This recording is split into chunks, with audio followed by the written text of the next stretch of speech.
मैं बहुत ही बेसिक चीजें ही आपको बताने वाली हूं। नीट के एग्जाम में सबसे बेसिक चीजें सिर्फ 2 हैं। नीट का एग्जाम आपसे सिर्फ 2 चीजें डिमांड करता है। नंबर 1 डिमांड करता है कि आपका जो कोर कॉन्सेप्ट है बच्चों, कोर कॉन्सेप्ट की क्लैरिटी। अब ये मैं कोर कॉन्सेप्ट क्लैरिटी क्यों बोलती हूँ इसको, क्योंकि इसका मतलब ये नहीं है कि आप एनसीईआरटी छोड़ करके एनसीईआरटी छोड़ रहे हो या कुछ रेफरेंस किताब पढ़ रहे हो या एनसीईआरटी की ही लाइंस को ही अंडरलाइन कर ले रहे हो, एनसीईआरटी की लाइंस को ही आप मगअप कर ले रहे हो कि भाई एनसीईआरटी लाइनर सीरीज लगाऊंगा मैं, नए नए नाम दे करके एनसीईआरटी की एक एक लाइन को मैं घोट के पी जाऊंगा।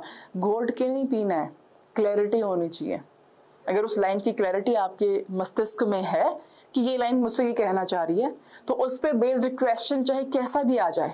दूसरे पे आते हैं बच्चों, दूसरे पे आते हैं जी प्रैक्टिस।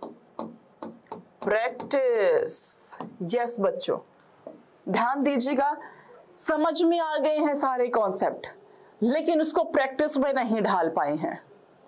थ्योरेटिकली तो समझ लिया है किसी वीडियो को देख करके कि तलवार कैसे चलाते हैं, लेकिन प्रैक्टिकली कभी मैदान में उतरे ही नहीं हैं।